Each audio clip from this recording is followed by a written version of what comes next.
میرے عزیز دوستوں اور بزرگوں، یہ نزول قرآن کا مہینہ ہے، اور شاہ ولی اللہ محدث دہلوی رحمت اللہ علیہ اپنی کتاب انفس العارفین میں لکھتے ہیں کہ ایک مرتبہ آپ کے والد شاہ عبد الرحیم رحمت اللہ علیہ کسی سفر پر جاتے ہیں، دوپہر کے وقت آرام کرتے ہیں، اور شاہ عبد الرحیم رحمت اللہ علیہ قرآن کریم کو کھول کر تلاوت شروع کرتے ہیں تو اچانک ایک روح زمین سے دستیاب ہوتی ہے اور شاہ عبد الرحیم رحمت اللہ علیہ سے کہتی ہے کہ اے نیک بندے، مجھے مر کر صدیاں ہو چکی ہیں، میں بے چین تھی، روح کہہ رہی ہے کہ بے چین تھی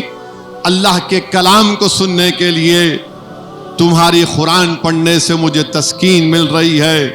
تم قرآن کی تلاوت کو ختم مت کرو، جاری رکھو۔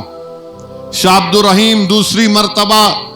تلاوت بند کرتے ہیں، پھر سے روح آتی ہے اور کہتی ہے پڑھو، جاری رکھو، مجھے اطمینان مل رہا ہے۔ دوسری مرتبہ جب وہ قرآن کریم کی تلاوت کو ختم کرنا چاہتی ہیں، ان کے بڑے بھائی بازو آرام کر رہے ہیں، اٹھ کر کہتے ہیں کہ عبد الرحیم، یہ روح میرے خواب میں آ کر مجھ سے کہہ رہی ہے کہ تمہاری قرآن کی تلاوت سے اس کو تسکین مل رہی ہے، تم اپنی قرآن کی تلاوت کو جاری رکھو۔ علماء کرام نے لکھا کہ نہیں معلوم قیامت کب آئے گی، مگر آئے گی ضرور۔ ہمارا ایمان ہے کہ قیامت آئے گی،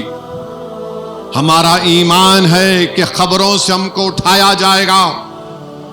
ہمارا ایمان ہے کہ حشر کا میدان ہوگا، ہمارا ایمان ہے کہ ہمارے اعمال کا حساب ہوگا، ہمارا ایمان ہے کہ جس پر ظلم ہوا اس سے انصاف ہوگا۔ میرے عزیز دوستوں اور بزرگوں، نہیں معلوم آپ اور ہم کو کتنے سال، کتنے صدیاں زمین کے اندر رہنا پڑے گا،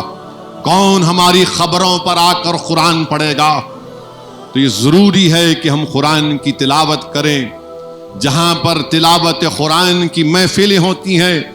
وہاں پر بیٹھ جائیں، سنیں،